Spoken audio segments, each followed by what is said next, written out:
Hi dear friends, കുറച്ചധികം നാളുകൾക്ക് ശേഷമാണ് ഞാനൊരു റിയാക്ഷൻ വീഡിയോ ചെയ്യുന്നത്. ചെയ്യണോ വേണ്ടെന്നൊരു സംശയത്തിലായിരുന്നു. പക്ഷേ ലാസ്റ്റ് ചെയ്യാം എന്നുള്ളൊരു തീരുമാനത്തിൽ എത്തിച്ചേരുകയായിരുന്നു. കാരണം എന്നെക്കാട്ടിലൊക്കെ ഒരുപാട് പ്രായത്തിനിളയതായിട്ടില്ല, 10 മാസം മാത്രം പ്രായമുള്ള ഒരു കുഞ്ഞിൻ്റെ മഹാത്യാഗം ഓർത്തപ്പോൾ തീർച്ചയായിട്ടും അതിനെക്കുറിച്ച് 2 വാക്ക് സംസാരിച്ചില്ലെങ്കിൽ ഒരു നന്ദികേടായി പോവും എന്ന് തോന്നിയത്. ഒരു മനുഷ്യനായ സ്ഥിതിക്ക് അതിനെക്കുറിച്ച് 2 നന്ദി വാക്ക് പറഞ്ഞില്ലെങ്കിൽ ഒരു ബുദ്ധിമുട്ട് പോലെ തോന്നി. അതുകൊണ്ട് ചെയ്യുന്നതാണ്. നമ്മൾ കണ്ടു, തീർച്ചയായിട്ടും അതിന് ആ കുഞ്ഞിനെ, അവളെ ആ മാലാഖ എന്നുള്ള പദവിയിലേക്ക്, കുഞ്ഞു മാലാഖയായ എന്നുള്ള പദവിയിലേക്ക് ഉയർത്തിയത് അവളുടെ മാതാപിതാക്കളുടെ ധീരമായ തീരുമാനമാണ്.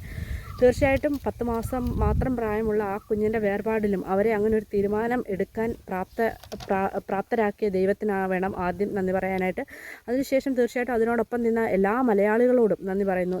നമുക്കറിയാം, എറണാകുളം എന്ന് പറയുന്ന ആ ഒരു ചെറിയ ഡിസ്ട്രിക്റ്റ് മാത്രം നമുക്ക് കവർ ചെയ്യണമെങ്കിൽ ഏകദേശം 1 മണിക്കൂർ എടുക്കുന്ന സ്ഥാനത്താണ് കൊച്ചി അമൃത ഹോസ്പിറ്റലിൽ നിന്ന് നമ്മുടെ കിംസ് തിരുവനന്തപുരത്തേക്ക് 3 മണിക്കൂർ 27 മിനിറ്റ് കൊണ്ടാണ് കുഞ്ഞിൻ്റെ ഓർഗൻസ് എല്ലാം എത്തിച്ചത്.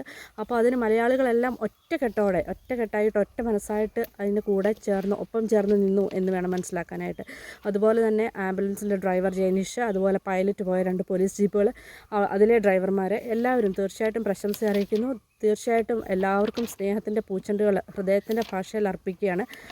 അതുപോലെ കുഞ്ഞിൻ്റെ വേർപാടിൽ മനസ്സ് മരവിച്ചിരിക്കുന്ന അച്ഛനും അമ്മയ്ക്കും ഇതൊക്കെ താങ്ങാനുള്ള ശേഷി ഭഗവാൻ നൽകട്ടെ, അല്ലെങ്കിൽ ഈശ്വരൻ നൽകട്ടെ എന്ന് മാത്രം പ്രാർത്ഥിക്കുന്നു. തീർച്ചയായിട്ടും അവർ വലിയൊരു സന്ദേശമാണ് നമ്മുടെ ലോക ജനതയ്ക്ക് തന്നിരിക്കുന്നത്. നമുക്കറിയാം എങ്ങനെയാണ് എല്ലാവരും ഇപ്പോൾ ഓർഗൻസ് കൊടുക്കുക എന്ന് പറയുമ്പോഴത്തേക്കും, അവയവദാനം എന്ന് പറയുന്നൊരു മഹാദാനത്തിലേക്ക് വലിയൊരു ഒരു മെസ്സേജാണ് അവർ തന്നിരിക്കുന്നത്. തീർച്ചയായിട്ടും അത് മലയാളികൾ ഉൾക്കൊള്ളുമെന്നും ഇനിയും ഇതുപോലുള്ള ധീരമായ തീരുമാനങ്ങൾ മലയാളികളുടെ ഭാഗത്തുനിന്നുണ്ടാവുമെന്നും പൂർണ്ണ ഔദ്യോഗിക ബഹുമതികളോടെ ആ കുഞ്ഞിന് വിട നൽകാൻ തീരുമാനിച്ച സംസ്ഥാന സർക്കാരിനോടുള്ള നന്ദി അറിയിക്കുന്നു.